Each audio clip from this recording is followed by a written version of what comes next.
All right, how many of y'all know what this is? Besides my son's play yard. Do y'all know what this is? It's obsidian. And mine was made in Mexico. And if you go online and search, you'll see that a lot of them, if not all of the ones I know of, come out of Mexico. I wanted to share my experience with one of these. I was taking Alexis Arredondo's 6-month course on Santa Muerte, and uh, this is one of the things we discuss, and one of the things we utilize.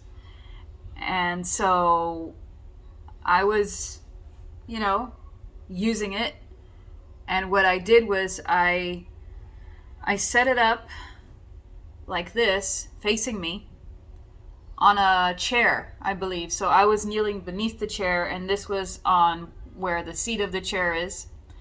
And I had two little tea light, battery operated candles alongside it on the sides. And I turned off all the lights, and I started playing some Aztec chant is what it was called in the video.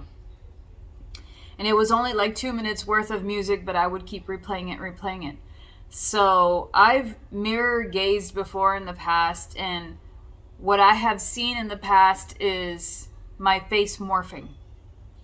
But it's easily dismissed as just a visual hallucination. But to me, even then, watching my face morph had significant meaning to me. So as I was getting involved with this, that's what started happening. My face started morphing, and I started to see all these different faces. I saw myself morph into men, to women, to creatures, to animals, to beings that I couldn't even comprehend. It was like half man, half beast kind of thing. And then finally, I started to notice in my peripheral vision that the lights, the little bit of light that was in the room was pulsating. So it was getting brighter and darker and brighter and darker. And because I have a logical mind, I took my gaze off of the mirror, and I started looking around the room, and I don't even have any reason to lie. The room was getting brighter and darker and brighter and darker, and you could feel a vibration coming from this thing. You could feel like your entire environment was buzzing. So I wanted to freak out, but I couldn't, because I wanted to complete this thing that I was doing. And so I start gazing in, and I know that when we're doing this, we kind of have to shift our focus beyond the point of reference. So we have to look beyond the mirror, beyond the object, and that's exactly what I started to do. And it was then that I started to notice that all of the face morphing went away, and it became totally black. Not even just totally black in the mirror, but totally black in my environment. There was no light, there was no substance, it was just void. So when that happened, I started to notice this white snake-like figure in the glass, kind of like Falcor from the Neverending Story, kind of drifting like this in the air towards me. And it didn't look entirely like a snake. It looked kind of like it was feathered, oddly enough. And it was coming towards me. And then I think I remember seeing a white flame next to it.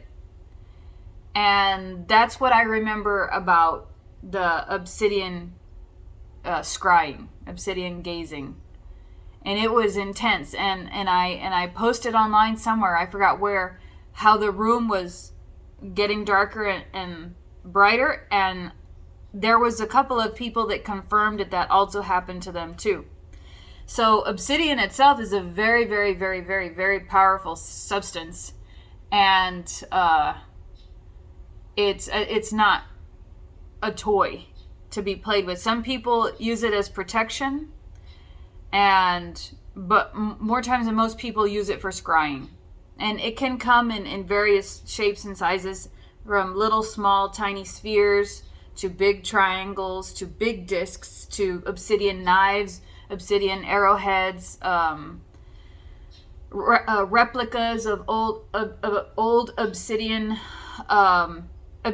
toothed weaponry from the Aztec era, and it's closely associated with an Aztec god, and I believe actually he's older than the Aztec time period. Goes back to the Maya, but don't quote me on that. But the Aztec god's name is Tezcatlipoca, and his pseudonym or his nickname is the Smoking Mirror. This is the Smoking Mirror. And another thing I want to add to the story is hold on. So the smoking part really, really rang a bell to me, because every time I try to meditate, or anytime I try to channel, I know that I'm getting somewhere when I go through a smoke veil. And I mean a literal mind's eye smoke veil, meaning that like there's this curtain of smoke, and it very much looks kind of like incense smoke or cigarette smoke. And when I am channeling, or when I'm trying to meditate, I pass through it. It's almost kind of like I go black, and then I see the smoke screen and pass through it, and then that's when the messages, and that's when the symbology starts. That's when I have actual interaction with beings, or with people, or with spirits. And as I'm doing this, at the same time, I'm also writing things on my notepad. So it's like I'm stuck in that beyond. It's not even sleep. It's a certain state that your brain can get in. It's a meditative state, but I don't know. You have to ask people that channel all the time. They're stuck in between this brainwave state in which they're conscious, but also reaching into the subconscious at the same time. And some would even debate even reaching into other realms, the Akashic records, or other spiritual worlds, or spiritual existences, or the Matrix, or whatever you want to call it, behind the curtain. And that's when I would, get the most information. But that aside, I can see how you can use this to get to that side quicker, because of what it's made from, and because of the way it's been utilized over time.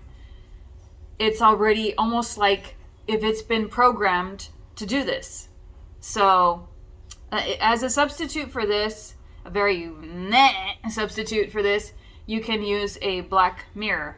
And there's a bunch of YouTube videos to show you how to make a black mirror.